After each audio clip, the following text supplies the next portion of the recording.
Muita gente pensa que o interior do Brasil é só calmaria, cigarra cantando e vizinho trazendo broa de milho no domingo. Mas quem mora em cidade pequena sabe que silêncio demais pode esconder grito, e mata fechada às vezes cobre coisa que é melhor nem cutucar.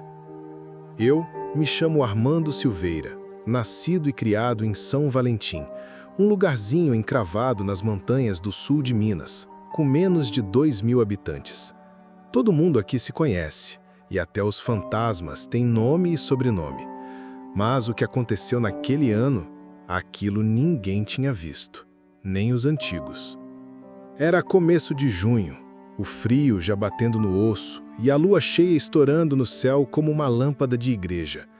Nessa época, o povo costumava recolher cedo, mas naquela noite em especial, alguma coisa parecia errada. O ar estava parado, pesado, como se o tempo prendesse o fôlego. Eu tinha acabado de apagar a luz da varanda quando escutei. Primeiro achei que era um cachorro, mas o som era muito mais fundo. Um uivo, longo, triste e alto. Veio lá de trás dos cafezais. Parecia vindo de mais de um lugar ao mesmo tempo, como eco de alguma coisa viva e doente. No outro dia, seu Vicente, que mora no limite da cidade, veio para a feira com os olhos arregalados. Disse que os porcos dele estavam mortos, todos com o pescoço rasgado, nenhuma pegada clara, só o mato amassado e um cheiro esquisito no ar, como o cachorro molhado com terra úmida. Acharam que fosse onça. Mas aqui não tem disso faz tempo. E aí começou. Um bicho morto aqui, uma porteira arrebentada ali, galinhas sumindo sem deixar rastro. E sempre nas noites de lua cheia. E sempre com aquele uivo que ninguém mais queria comentar. Dona Celeste, velha parteira da cidade, me chamou um dia no portão. Disse que já tinha ouvido esse tipo de coisa antes, quando era menina, que tinha um nome antigo que o povo esqueceu por medo. Lobisomem. Naquele momento eu ri. Sabe como é? Homem da roça, criado com o pé no chão e mão na enxada. Mas, naquela noite, eu ouvi de novo. E parecia mais perto. Perto demais. Na manhã seguinte ao segundo uivo, levantei mais cedo que o normal. Era dia de feira. E eu precisava carregar uns queijos e ovos para o centro. Mas quando fui passar pelo curral, vi o que gelou meu sangue. Uma das minhas vacas, a Jurema, estava caída no chão, morta. Mas não morta como um animal que adoeceu ou caiu. Estava com os olhos esbugalhados, a pele do pescoço rasgada de um jeito esquisito, limpo, como se uma lâmina tivesse cortado, mas sem sinal de faca. Ao redor dela o chão estava revirado, com as marcas de algo pesado, com garras, que parecia ter andado em duas pernas. As marcas pareciam pegadas humanas, mas não eram.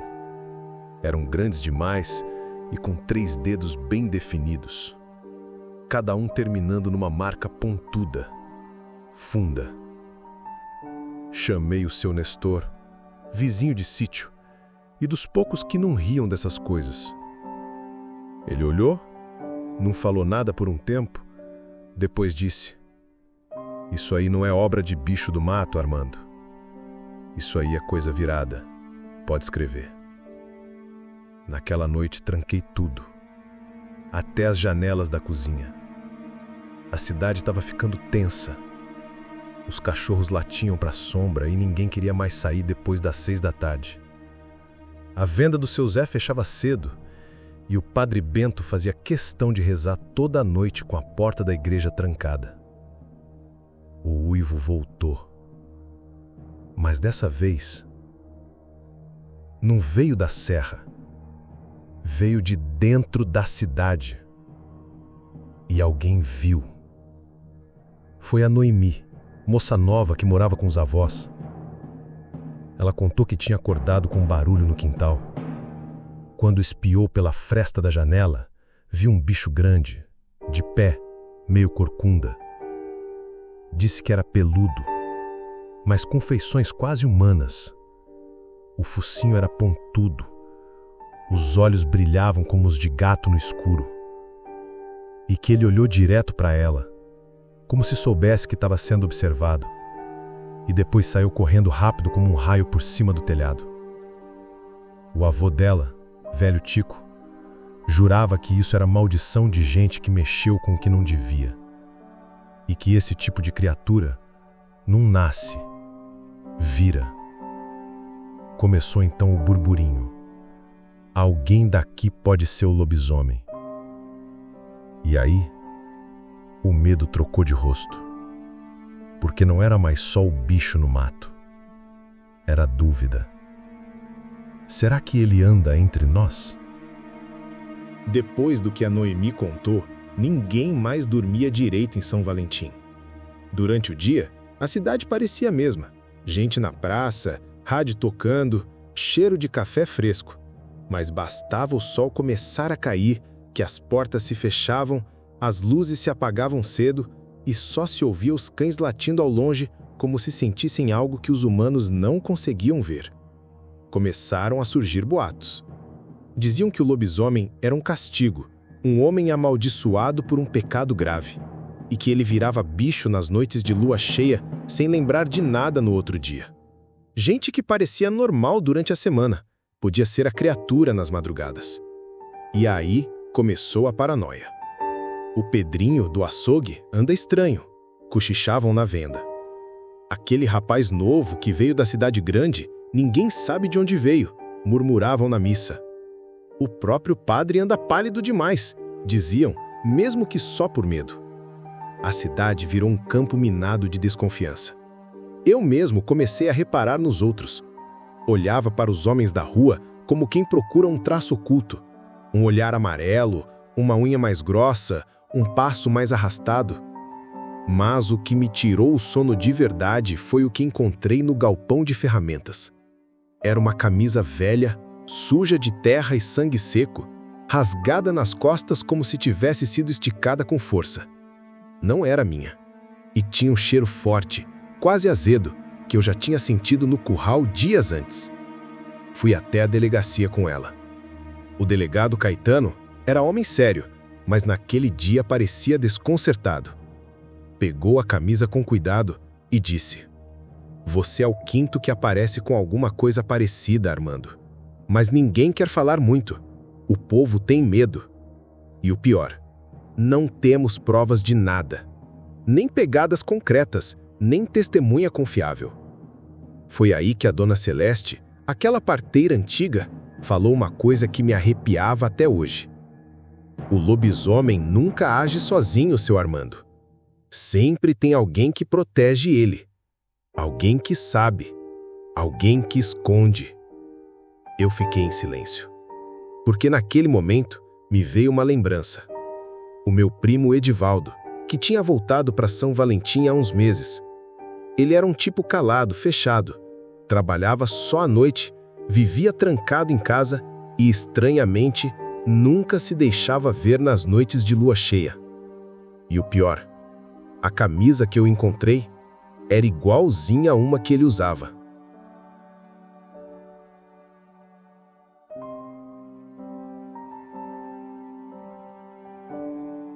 Eu tentei ignorar. De verdade. Disse para mim mesmo que era só coincidência, que a camisa podia ser de outro, que o Edivaldo, por mais estranho que fosse, era só um homem reservado, machucado pela vida. Mas a dúvida crescia a cada noite, e o uivo voltava sempre que a lua cheia surgia.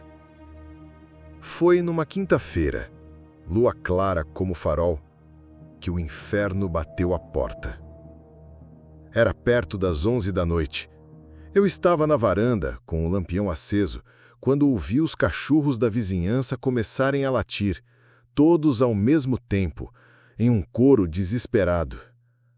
Logo depois, um som diferente. Galhos quebrando, algo correndo. E então, o uivo. Alto, longo, muito perto. Corri para dentro, tranquei tudo. Peguei o velho rifle do meu pai, mesmo sabendo que talvez nem aquilo adiantasse. O que veio a seguir foi um caos que São Valentim jamais esqueceria. O bicho, ou o homem, seja lá o que for, foi visto pulando o muro da escola, arrastando alguma coisa. A polícia apareceu com lanternas, mas o delegado Caetano foi derrubado e machucado na perna antes de conseguir atirar. Disseram que o bicho correu feito raio, que subiu pelas pedras da encosta como se tivesse garras nos pés. Na manhã seguinte, o rastro era claro. Pegadas grandes, misturadas a marcas de mãos, como se a criatura tivesse voltado a ser homem durante a fuga. E no alto do morro, junto de umas moitas quebradas, acharam uma calça rasgada e um cordão. Um simples cordão de couro com um pingente de cruz. Igualzinho ao que Edivaldo usava desde menino. Não esperei mais. Peguei a velha caminhonete e fui até a casa dele. Bati, chamei. Ninguém respondeu. Arrombei a porta. A casa estava revirada, a janela dos fundos aberta e no chão da cozinha, pingos de sangue. Na parede, uma marca funda, como se alguma coisa tivesse arranhado com força. Mas nada dele. Edivaldo havia sumido. Na praça, o povo murmurava. Já não havia mais riso. Só olhos agarrelhados, cochichos e gente com um crucifixo no pescoço. Naquela tarde, o padre Bento fez uma missa às pressas, e as palavras dele ecoaram como sentença. Quando o mal se esconde entre nós, às vezes é preciso caçá-lo com fé e fogo. Depois daquela noite, a cidade nunca mais foi a mesma. Edivaldo desapareceu sem deixar rastro. Ninguém viu, ninguém soube. Só se comentava, baixinho é claro, que ele era o tal lobisomem. Mas como provar? O que dizer para justificar o medo que ficava nas paredes das casas, mesmo em pleno sol do meio-dia? O delegado organizou uma patrulha. Eu fui. Armados com espingardas, lanternas e coragem meio emprestada do desespero, subimos a trilha da Serra da Cruz, onde diziam que o bicho tinha fugido. Encontramos rastros estranhos, sim. E encontramos também uma clareira, cheia de ossos. Não sabíamos se eram de animal ou de gente. Estavam limpos, como se o tempo tivesse passado sobre eles depressa demais. Mas uma coisa me chamou a atenção. No meio das pedras, alguém havia riscado um símbolo no chão com carvão. Um círculo com 3 cruzes tortas. Aquilo era coisa velha, coisa que vem antes da gente. E não era boa. Alguns homens quiseram queimar o lugar. Acenderam fogo, jogaram gasolina, rezaram salmos. Mas o vento subiu forte naquele momento, como se a própria serra quisesse apagar qualquer tentativa de apagar o que nela morava. Naquela mesma noite, escutei o uivo pela última vez. Foi longe, fraco, mas real. Alguns dizem que ele foi embora. Outros acham que morreu como homem, em algum canto de mata fechada, doente de alma. Mas eu tenho minhas dúvidas.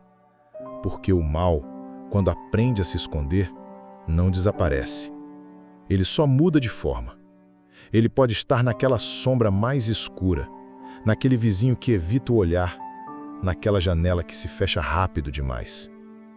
Depois de um tempo, tudo se acalmou. A cidade seguiu. Mas todo mundo passou a viver diferente. Mais trancado, mais desconfiado. E nas noites de lua cheia, o silêncio se torna espesso, como se a própria terra prendesse o fôlego de novo. E eu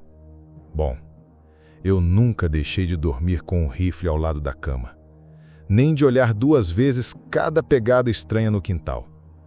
Porque se um dia o uivo voltar, eu vou estar escutando.